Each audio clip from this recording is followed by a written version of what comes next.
Hello students, आज हम लोग सेल साइकिल रेगुलेशन के बारे में कुछ पॉइंट्स पढ़ेंगे। सेल साइकिल रेगुलेशन और एपोप्टोसिस हमारा यही एक टॉपिक बचा हुआ है यूनिट 3 का। बाकी सारे टॉपिक हमने कवर कर लिए हैं। ये टॉपिक कवर होने के बाद फिर हम कुछ दूसरे टॉपिक्स भी पढ़ेंगे जो आप लोगों को दोबारा से पढ़ना होगा, जिसको डीप में अगर कोई टॉपिक पढ़ना होगा, क्योंकि अभी तक हमने सारे टॉपिक का केवल ओवरव्यू बताया है आप लोगों को, जिससे आप लोग एग्जाम में लिख सके वो सारे पॉइंट्स। हर एक पॉइंट से मैंने आपको फैमिलियर करवा दिया है। लेकिन अगर किसी को कोई भी टॉपिक डीप में पढ़ना हो तो वो मुझे बोल सकता है और मैं उससे रिलेटेड वीडियो अपलोड करूंगी। ठीक है, तो सेल साइकिल रेगुलेशन के बारे में देख लेते हैं। सेल साइकिल सबको पता है क्या होती है। सेल साइकिल में क्या होता है कि एक सेल डिवीजन के लिए प्रिपेयर होती है, डिवाइड होती है, ठीक है, फिर मैच्योर होती है दूसरी साइकिल ऑफ डिवीजन को कंटिन्यू करने के लिए। यही सेल साइकिल है कि सेल का बनना, मैच्योर होना और मैच्योर होने के बाद दोबारा से उसका डिवाइड होना, फिर डिवाइड होने से नई सेल का बनना, फिर उस सेल का मैच्योर होना और अगेन डिवीजन के लिए उसको खुद को प्रिपेयर करना। यही है सेल साइकिल। लेकिन कोई भी सेल ऐसा नहीं होता कि हमारी बॉडी में जितनी भी सेल है सब की सब डिवाइड ही करने लग जाती हैं। ऐसा नहीं होता। जहां पे जिस सेल की डिवीजन की जरूरत होती है वो सेल डिवाइड करती है। और कभी कभी जब कोई भी सेल डिवीजन के लिए खुद को कैपेबल नहीं पाती या फर्दर उसकी लाइफ साइकिल पूरी होने के बाद अगर वो डिवाइड नहीं हो पाती है तो फिर वो एपोप्टोसिस के थ्रू डेड हो जाती है। ठीक है, या अगर किसी सेल में कोई प्रॉब्लम आ जाती है, ठीक है, जिससे वो डिवाइड ना हो पाए, ठीक है, तो उससे भी उस टाइम भी क्या होता है, वो सेल के पास कोई दूसरा ऑप्शन नहीं होता अपने आप को खत्म करने के अलावा। ठीक है, क्योंकि वो जब डिवाइड ही नहीं कर पाएगी, आगे उसमें कुछ प्रॉब्लम है जो सॉल्व नहीं की जा रही सेल्यूलर मशीनरी के हेल्प से, तो उस सेल को अल्टीमेटली डेड ही होना होगा, जिससे कि बॉडी पे कोई एडवर्स इफेक्ट ना पड़े। ठीक है, तो इसी के बारे में हम पढ़ेंगे कि सेल साइकिल किस तरह से रेगुलेट होती है, कि किसी सेल को डिवाइड होना है कि नहीं होना है, अगर होना है, ठीक है, तो किस रेट से डिवाइड होना है, या फिर अगर किसी सेल में कोई प्रॉब्लम है तो उसको रिपेयर होना है और रिपेयर होने के बाद डिवाइड होने की कैपेबिलिटी उस सेल में आ रही है कि नहीं। ये सारी चीजें चेक की जाती हैं सेल साइकिल के रेगुलेटरी एलिमेंट के हेल्प से। ठीक है, तो अब सेल साइकिल रेगुलेशन में हमने ये देखिए बनाया हुआ है कि अगर सेल को पॉजिटिव सिग्नल मिलता जाता है, सब कुछ ओके है, एक सेल है, ठीक है, उसके साथ कोई प्रॉब्लम नहीं है, आराम से उसकी ग्रोथ हो रही है, ग्रोथ होने के बाद डिवीजन के लिए वो खुद को प्रिपेयर कर रही है, कोई दिक्कत नहीं है, तो उसमें डिवीजन होगा जरूर। ठीक है, वो सेल डिवाइड कर लेगी इजिली। अगर उसको सारे के सारे पॉजिटिव सिग्नल मिलते चले जाएंगे डिवीजन के लिए तो वो डिवाइड हो जाएगी। लेकिन अगर सेल में कोई प्रॉब्लम है या डिवीजन की उसको जरूरत नहीं है, ठीक है, अभी मान लीजिए कि किसी सेल को डिवीजन की जरूरत नहीं है या सेल में कोई प्रॉब्लम हो जाती है जिसको रिपेयर करना है, ठीक है, तो उसके लिए उसको क्या मिलेगा कि डिवीजन करने के लिए वो अभी एबल नहीं होगी, तो उसको कुछ नेगेटिव सिग्नल्स मिलेंगे जिससे उसको पता चलेगा कि मुझे नहीं डिवाइड करना है। ठीक है, जिस सेल को पॉजिटिव सिग्नल मिलेगा वो तो अपना डिवाइड कर करके नए नए सेल्स बनाएगी। लेकिन जिस सेल को डिवाइड नहीं होना है, क्यों नहीं डिवाइड होना है, क्योंकि इस सेल में या तो कोई प्रॉब्लम है या तो इसको अभी डिवीजन के लिए प्रिपेयर होने में टाइम लगेगा, अभी तुरंत ये डिवीजन के कैपेबल नहीं है। तो इस तरह से इसको कुछ निगेटिव सिग्नल्स मिलते हैं जिससे इस सेल को पता चलता है कि मुझे डिवाइड नहीं होना है। ठीक है, तो वो निगेटिव सिग्नल्स सेल डिवीजन को हॉल्ट करते हैं, स्टॉप करते हैं, ठीक है, रोक देते हैं, ठीक है, या कुछ देर के लिए रोक देते हैं, ये कह सकते हैं। उसके बाद कुछ स्पेसिफिक टाइम पॉइंट होते हैं, या तो सेल देखिए डिवाइड करेगी या नहीं डिवाइड करेगी, और अगर डिवाइड होगी और पहले से प्रिपेयर नहीं होगी डिवीजन के लिए तो कुछ टाइम पॉइंट ऐसे होते हैं जहां पे उसको रोका जाएगा कि भाई तुम अभी रुको, अभी तुमको ये सारी प्रॉब्लम्स अपने अंदर की रिजॉल्व करनी है, उसके बाद ही तुम एबल हो पाओगे डिवीजन के लिए। ठीक है, तो कुछ स्पेसिफिक टाइम पॉइंट होते हैं वेयर सेल डिवीजन हॉल्ट्स। कुछ स्पेसिफिक टाइम पॉइंट पे सेल डिवीजन को हॉल्ट किया जाता है, मतलब थोड़ी देर के लिए रोका जाता है, और उन्हीं टाइम पॉइंट्स को हम लोग कहते हैं चेक पॉइंट। अगर आएगा सेल साइकिल चेक पॉइंट क्या होते हैं तो आप लोग क्या बताओगे? चेक पॉइंट स्पेसिफिकली क्या है? टाइम पॉइंट है जहां पे सेल को थोड़ी देर के लिए रोका जाता है डिवीजन से पहले, ठीक है, ताकि वो अपने आप को प्रिपेयर कर सके या अपने अंदर जो भी उसके कोई एरर है या उसको अगर रिपेयर की जरूरत है तो वो रिपेयर हो सके। ठीक है, तो वो टाइम पॉइंट ही हमारे चेक पॉइंट कहलाते हैं। इतना समझ में आ गया।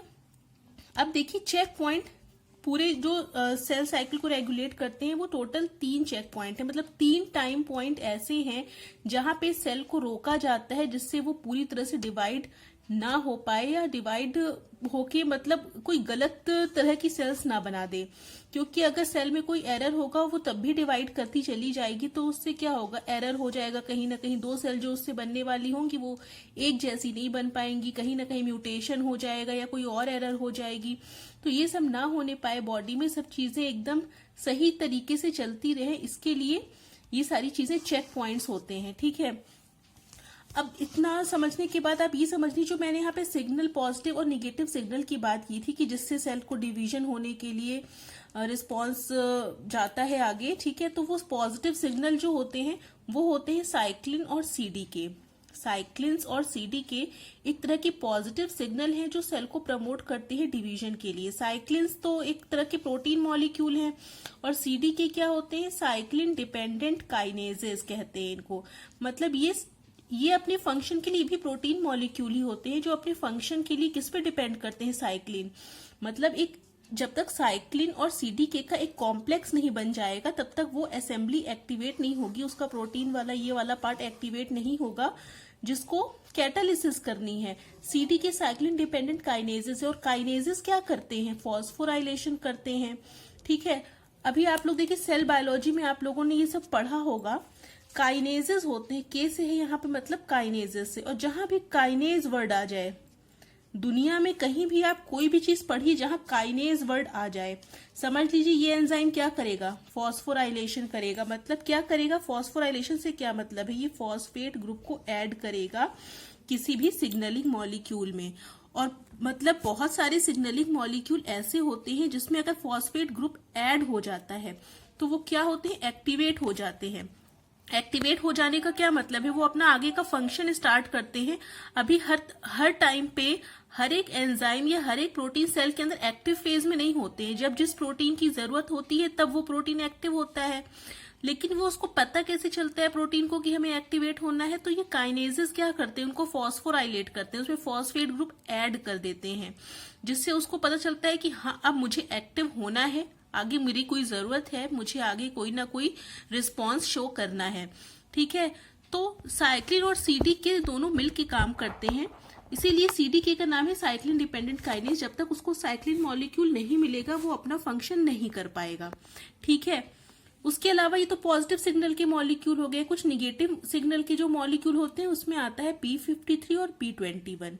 ये दोनों निगेटिव सिग्नलिंग मॉलिक्यूल हैं जो सेल डिवीजन को रोक देते हैं या स्टॉप कर देते हैं। सेल को क्या करते हैं, अगर सेल डिवीजन को स्टॉप करना है तो या तो उस सेल को क्या, उसका सेल का फेट क्या होगा, उसका भाग्य क्या होगा, उस सेल को क्या करना होगा अल्टीमेटली, अगर वो डिवाइड नहीं कर पा रही है तो उसको डेड होना होगा एपोप्टोसिस के थ्रू। ठीक है, तो सिग्नलिंग मॉलिक्यूल्स के बारे में हमने देख लिया कि सिग्नलिंग मॉलिक्यूल पॉजिटिव और निगेटिव दोनों तरह के होते हैं। साइक्लिन सीडीके कॉम्प्लेक्स होते हैं और सीडीके में जो के का मतलब क्या है, काइनेसिस, साइक्लिन डिपेंडेंट काइनेसिस, जो कि फॉस्फोराइलेशन का काम करता है। अब देखिए इसके बाद मैंने इसको चेक पॉइंट्स को, जो 3 तरह के चेक पॉइंट होते हैं सेल के अंदर, उसको इस तरह से समझाने की कोशिश की है। जैसे मान लीजिए कि एक सेल है, ठीक है, सेल कई सारे चेक पॉइंट से होकर गुजरती है और उसके बाद फाइनली डिवीजन उसका होता है। तो मान लीजिए सेल, एक सेल है, वो पहले चेक पॉइंट से ओके होके पास हो गई, यहाँ टिक लगाया हुआ है। अगर पहला चेक पॉइंट उसने क्रॉस कर लिया, उसके बाद फिर क्या होगा, उसको दूसरे चेक पॉइंट पे एंटर करना होगा। यहाँ भी सब कुछ ठीक रहा, इसको भी उसने क्रॉस कर लिया, यहाँ भी अगर सब कुछ ठीक रहा, मैंने टिक लगाया हुआ है, उसको भी उसने क्रॉस कर लिया। फिर उसको आगे एक और चेक पॉइंट से होकर गुजरना पड़ेगा, ठीक है, उसको भी अगर उसने पार कर लिया, उस चेक पॉइंट पे भी वो खरी उतर गई, तब उसकी डिवीजन हो जाएगी, वो डिवाइड हो जाएगी, कोई प्रॉब्लम नहीं आएगी। ठीक है, लेकिन दूसरी तरफ देखिए, अगर एक सेल पहले ही चेक पॉइंट को पार नहीं कर पाई, यहाँ पे इसमें कुछ गड़बड़ी निकल गई, चेक करेगा ना सेल को कि ये आगे जाने के एबल है भी कि नहीं। अगर यहीं पे कोई गड़बड़ी निकल जाएगी तो क्या होगा, उस प्रॉब्लम का सॉल्यूशन होगा, कुछ उसमें कोई एरर हो जाएगी तो उस प्रॉब्लम को सॉल्व किया जाएगा कि एरर क्यों है, इसको सॉल्व किया जा सकता है कि नहीं, इसको रिपेयर किया जा सकता है कि नहीं। अगर रिपेयर हो जाएगा तो वो आगे बढ़ जाएगी। फिर यहाँ पे चेक होगा, फिर यहाँ भी अगर मान लीजिए सब कुछ ठीक होगा तो आगे बढ़ जाएगी, नहीं ठीक होगा तो यहाँ भी रिपेयर होगा। और अगर वो फिक्स नहीं हो पाती उसकी प्रॉब्लम या रिपेयर नहीं हो पाता तो वहीं के वहीं वो खत्म हो जाएगी वो सेल, उसको एपोप्टोसिस के लिए जाना होगा। ठीक है, तो ये एक तरह से मैंने समझाने के लिए बनाया हुआ है कि एक सेल को कितने कितने चेक पॉइंट से होकर गुजरना पड़ता है। सब कुछ ठीक रहेगा तो डिवाइड होगी, नहीं ठीक रहेगा तो जो नहीं ठीक है उसको सही करने की कोशिश की जाएगी। अगर सही हो जाता है तो वो आगे बढ़ जाएगी, और अगर सही नहीं हो पाता है उसका एरर तो उसको अल्टीमेटली क्या होना होगा, डेड होना होगा। ठीक है, उसके बाद देखिए चेक पॉइंट की मैंने डेफिनेशन लिखी हुई है, आपको बता भी दी है मैंने कि during cell division check points are basically represents time point where cell decide to divide or not. ठीक है, where cell divide whether to divide or not. ठीक है, whether to divide or not. ठीक है, आप लोग वेदर लिख लीजिएगा उसमें कि उसको डिवाइड करना है कि नहीं, यही उसका चेक पॉइंट होता है। अब देखिए सेल डिवीजन का थोड़ा ओवरव्यू देख लेते हैं। सेल डिवीजन में क्या हो रहा था, सेल डिवीजन में अगर हम सेल डिवीजन की बात करते हैं तो मेनली हम लोग माइटोटिक सेल डिवीजन की बात करते हैं, क्योंकि मियोसिस तो केवल जर्म सेल में होता है। ठीक है, जर्म सेल में कब होता है, स्पर्म या ओवम की फॉर्मेशन के टाइम पे होता है। लेकिन बॉडी की और सारी 90% सेल में तो माइटोटिक सेल डिवीजन ही होता है, इसीलिए हम सेल डिवीजन में बेसिकली माइटोटिक सेल डिवीजन का ही पढ़ लेते हैं। चाहे माइटोसिस हो या मियोसिस हो, उसमें इंटरफेज होती है और दूसरी एम फेज होती है। इंटरफेज को हम लोग कहते हैं प्रिपरेटरी फेज, और जो एम फेज होती है उसको माइटोटिक फेज भी कहते हैं। तो इंटरफेज को प्रिपरेटरी फेज इसलिए कहते हैं क्योंकि इंटरफेज में सेल अपने आप को प्रिपेयर करती है डिवीजन के लिए कि उसको डिवाइड होना है कि नहीं है। ठीक है, इसलिए इसको प्रिपरेटरी फेज कहा जाता है। अगर प्रिपेयर हो जाती है तो वो डिवाइड होने के लिए माइटोटिक फेज में एंटर कर जाती है। अब इसी को हमने यहाँ पे सर्कुलर फॉर्म में बनाया हुआ है। देखिए कि पूरा अगर हम सेल डिवीजन मान लें, ठीक है, तो सेल डिवीजन को पहले हमने 2 पार्ट में डिवाइड किया। यहाँ से देखिएगा, ये इसका जो मेजर डिवीजन यहाँ से इस तरह से किया हमने। ठीक है, तो इतना पार्ट क्या हो जाएगा, इंटरफेज, जिसको हमने यहाँ आई लिखा हुआ है। ठीक है, इंटरफेज। और ये वाला एम फेज हो जाएगा, यहाँ एम से शो किया हुआ है। जो छोटा वाला ये सर्किल का पार्ट है वो एम फेज को रिप्रेजेंट कर रहा है, और ये बड़ा फेज जो है, बड़ा वाला जो पार्ट है सर्किल का, वो इंटरफेस को रिप्रेजेंट कर रहा है। इससे हमें ये पता चलता है कि इंटरफेस की ड्यूरेशन ज्यादा लंबी होती है as compare to M phase के। ठीक है, इस सर्किल को देखने पे ये चीज क्लियर हो गई। अब इंटरफेज में भी हमारे कई सारे फेजेस होते हैं, सब phases, G1 phase, S phase, G2 phase, ये सारे हमारे क्या होते हैं, इंटरफेज के सब फेजेस होते हैं। और इसी तरह से हमारे एम फेजेस, एम जो फेज होता है माइटोटिक फेज, उसमें भी कई सारे सब फेजेस होते हैं। सबको पता है, प्रो फेज, मेटा फेज, एना फेज और टीलो फेज। तो इतनी बातें जो मैंने बताई वो सबको पता है। यहाँ हमने एरो लगाया हुआ है कि किस तरह से, किस डायरेक्शन में ये सर्किल के थ्रू सेल डिवाइड होने के लिए किस तरह के फेजेस से होके गुजरती है। सीक्वेंशियली मैंने इस तरह से बना दिया है। ठीक है, अब देखिए जो हमने चेक पॉइंट की बात कर रहे थे, तो उसमें जो पहला चेक पॉइंट होता है, अब देखिए सबसे पहले इंटरफेज में सेल अपने आप को प्रिपेयर कर रही होगी डिवीजन के लिए, तो इंटरफेज G1 से स्टार्ट होगा। ठीक है, G1 से S में जाने से पहले एक चेक पॉइंट यहाँ आ जाता है। पहला चेक पॉइंट कहाँ पे होता है, G1 से S में जाने के लिए। दूसरा चेक पॉइंट S से G2 पे जाने के लिए होता है, यहाँ पे दूसरा चेक पॉइंट होता है। और तीसरा चेक पॉइंट होता है मेटा फेज से एना फेज में, जब सेल एंटर करती है तो वहां पे एक चेक पॉइंट होता है। तो ये 3 चेक पॉइंट ही हैं जहां पे सेल को चेक किया जाता है कि सब कुछ ठीक चल रहा है कि नहीं, वो आगे डिवाइड होने की कैपेबल है भी या नहीं। तो देखिए G1 फेज में क्या होगा, G1 फेज में वो सारी प्रोटीन्स बनेंगी जो S फेज के रेप्लिकेशन में यूज होनी होंगी। तो यहाँ पे प्रोटीन सिंथेसिस होगी, सारे प्रोटीन्स या एंजाइम वो सारे बनेंगे जो S फेज में रेप्लिकेशन में काम आएंगे। लेकिन अगर मान लीजिए नहीं बन पाए तो क्या होगा, G1 के बाद उसको थोड़ी देर के लिए रुकना पड़ेगा, वो सारे प्रोटीन्स बनाने पड़ेंगे, बना लेगी। अगर सेल सब कुछ ठीक रहेगा तभी वो S फेज में रेप्लिकेशन के लिए जा पाएगी। ठीक है, तो रेप्लिकेशन के लिए जा पाएगी। उसके बाद फिर उसमें रेप्लिकेशन होगा, डीएनए डबल होगा। ठीक है, एस फेज में, एस फेज को सिंथेसिस फेज भी कहते हैं, जहां पे क्रोमोसोम डबलिंग होती है, डीएनए डबल करता है अपने अमाउंट को। ठीक है, तो अगर सब कुछ ठीक रहेगा तो जीवन से एस में चली जाएगी, नहीं ठीक रहेगा तो जीवन पे थोड़ी देर के लिए रोका जाएगा सेल को, और वो जो थोड़ी देर के लिए रोका जाता है तो हम लोग कहते हैं कि सेल G0 फेज में चली गई। ठीक है, अगर तुरंत डिवाइड नहीं होना होगा, उसको कुछ देर के लिए यहाँ रोका जाएगा तो वो G0 फेज में चली जाएगी, जिसको हम लोग यहाँ पे G1 और S के बीच में ये G0 फेज भी हम लोग पढ़ते हैं कि तुरंत अगर नहीं एंटर हो पाई तो G0 फेज में चली जाएगी। उसके बाद सब कुछ अगर ठीक रहेगा तो S फेज में एंटर कर जाएगी। तो यहाँ पे क्या होगा, सारे प्रोटीन रेप्लिकेशन के लिए बनेंगे, फिर S में डीएनए रेप्लिकेशन होगा, फिर अब S से G2 में जाएगा तो वहां भी चेक होगा कि भाई रेप्लिकेशन जो यहाँ हुआ है वो सही से हुआ है कि नहीं। ऐसा तो नहीं रेप्लिकेशन में एरर हो गई हो, कुछ म्यूटेशन हो गया हो, या कुछ डीएनए रिपेयर ना हो पाया हो, कहीं पे अगर एरर हो गई हो तो उस तरह का जो डिफेक्टिव डीएनए है वो सेल डिवीजन के एबल नहीं होगा, क्योंकि कहीं ना कहीं वो सेल को म्यूटेट कर देगा, डिजीज कॉज करेगा। तो इस तरह की चीजें ना हो बॉडी में, इसलिए यहाँ से यहाँ जब सेल एंटर करती वहां भी एक बार चेक किया जाता है कि सब डीएनए वीएनए ठीक है कि नहीं। ठीक है, उसके बाद ही यहाँ एंटर होता है। फिर G2 फेज, उसमें सब कुछ ऐसा कोई बहुत ज्यादा सिंथेसिस की जरूरत नहीं होती, सब चीजें जीवन में बनी चुकी होती हैं, इसमें डीएनए भी डबल हो चुका होता है, इसलिए यहाँ पे कोई चेक पॉइंट नहीं है। उसके बाद G2 फेज में एक बार ऐसे ही उसका ओवरव्यू ले लिया जाता है कि सब कुछ सही है कि नहीं। उसके बाद वो प्रो फेज में, मेटा फेज में एंटर कर जाती है, मतलब M फेज में। फिर मेटा फेज से जब एना फेज में जब जाना होता है सेल को, मेटा फेज में क्या होता है कि एक सेल है, ठीक है, उसके सारे क्रोमोसोम एक इक्वेटर लाइन पे अरेंज हो जाते हैं, ठीक, इक्वेटर पे, और यहाँ क्या होते हैं, स्पिंडल फाइबर के थ्रू ये अटैच रहते हैं सारे। ठीक है, ये स्पिंडल है, ठीक है, जो स्पिंडल फाइबर बनाया है इसी से ये क्रोमोसोम बंधे होते हैं, और जिस पॉइंट से ये क्रोमोसोम स्पिंडल से बंधे होते हैं उसको क्या नाम देते हैं, काइनेटोकोर। ठीक है, ये उसका नाम होता है काइनेटोकोर। वो पॉइंट होता है क्रोमोसोम का जहां से वो स्पिंडल से जुड़े रहते हैं। ठीक है, ये बात ध्यान में रखिएगा, काइनेटोकोर क्या होता है। Kinetochore is a point from where a chromosome attaches itself from spindle fibre. ठीक है, इसको आप लिख सकते हैं, काइनेटोकोर से ही अटैच होता है। काइनेटोकोर होता क्या है, बेसिकली एक तरह का माइक्रोट्यूब्यूल होता है। ठीक है, जैसे एक्टिन होता है, मायोसिन होता है, वैसे ही ये भी एक तरह का माइक्रोट्यूब्यूल होता है।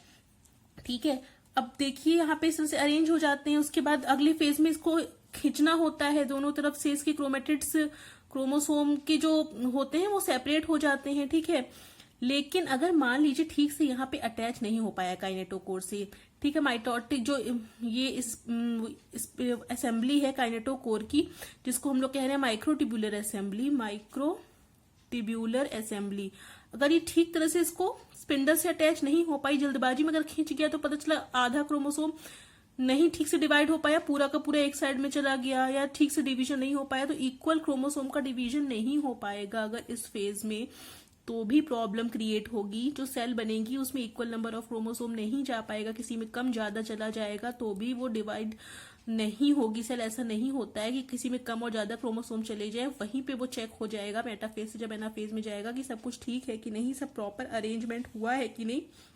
अगर हुआ होगा तब वो एनाफेज में जाएगा, वरना वहां पे ही स्टॉप हो जाएगा, वो सेल क्या होगा, डिग्रेड हो जाएगा अगर इसमें कोई भी प्रॉब्लम आई होगी तो। ठीक है, तो हमने ये देखा कि सेल डिवीजन के कितने फेजेस होते हैं, और चेक पॉइंट जो हमने 3 चेक पॉइंट्स बताए थे वो कहाँ कहाँ प्रेजेंट होते हैं ये हमने देख लिया। ठीक है, अब इसी को हमने लिखा हुआ है इंटरफेज में। पहला G1 एस चेक पॉइंट होता है, यहाँ पे क्या होता है, साइटोप्लाज्म टू न्यूक्लियर रेशियो देखा जाता है कि कितना है। ठीक है, इसकी चेकिंग होती है, और ये चेकिंग होती है कि all enzyme for DNA replication present है कि नहीं। ठीक है, तो ये सारी दोनों चीजें चेक होती हैं G1 एस चेक पॉइंट पर, जो इंटरफेज में होती है। दूसरी इंटरफेज में होती है SG2 चेक पॉइंट, जहां पे देखा जाता है कि रेप्लिकेशन प्रॉपरली हुआ है कि नहीं। और M फेज में तीसरा चेक पॉइंट होता है metaphase to anaphase check point, जहां पर ये देखा जाता है कि प्रॉपर अलाइनमेंट ऑफ क्रोमोसोम हुआ है कि नहीं, और माइक्रोट्यूब्यूल असेंबली ठीक से हुई है कि नहीं। ये सब चेक किया जाता है कहाँ पे, मेटाफेज से एनाफेज वाले ट्रांजिशन के टाइम पे, और ये M फेज में आता है। मींस 2 चेक पॉइंट हमारे इंटरफेज में होते हैं और 1 चेक पॉइंट हमारा M फेज में होता है। मैंने लिखा हुआ है, फिर उसके बाद if any problem inside cell during this check point then cell undergoes apoptosis. अगर वो कोई प्रॉब्लम होती है तो सेल कहाँ चली जाती है, एपोप्टोसिस।